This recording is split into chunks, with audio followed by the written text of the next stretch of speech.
అందరికీ మరణాత.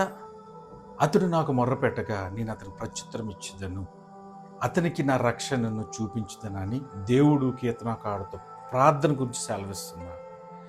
మనము ప్రార్థనలో దేవునితో గడిపే సమయము ఎలాంటిదంటే, ఆ సమయంలో ప్రపంచంలో కనీ విని ఎరగనటువంటి క్రియాశీలకమైనటువంటి ప్రపంచాన్ని మార్చి అంత శక్తిని విడుదల చేస్తుందని దాన్ని మనం గ్రహించినట్లయితే మన ప్రార్థన యొక్క విలువను మనం తెలుసుకుంటాం.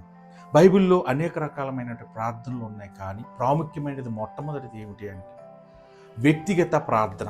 వ్యక్తిగత ప్రార్థన ఎలా ఉంటుందంటే ఒక విత్తనం లాంటిది. అది సంఘంతో కలిసి చేసేటప్పుడు బలంగా ఒక ఫలంగా మార్చబడుతుంది. కనుక రహస్య స్థలమందు దేవుడు ప్రార్థించమంటున్నాడు అంటే, నీ రహస్యమందు తండ్రి దగ్గర నువ్వు నీ యొక్క ప్రార్థనను నువ్వు విన్నపించుకున్నప్పుడు నీ రహస్యమందు తండ్రి నీకు ప్రతిఫలం ఇస్తాడు. ఎందుకంటే మన ఉద్దేశాలు మంచివై ఉండాలి.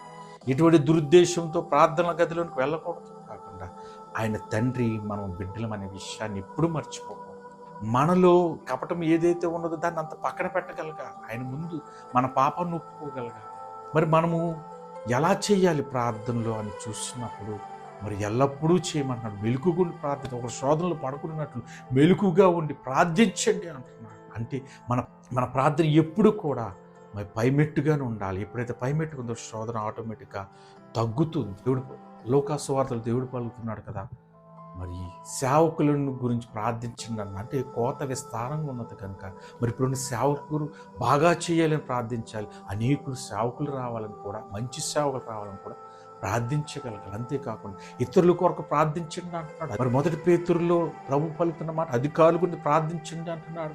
కనుక మన యొక్క హయ్యర్ మేనేజర్స్ గురించి లేదా జనముల గురించి, జనాంగం గురించి కూడా మనం ప్రార్థించే శక్తిని మనం పొందుకోగలం. మరి ఇవన్నీ పక్కన పెడితే మరి మనం చేయలేనిది శత్రు కొరకు కూడా ప్రార్థించమంటున్నాడు దేవుడు. అంటే నీ శత్రువులను శపిస్తున్నప్పుడు వారిని దీవించండి అంటున్నాడు.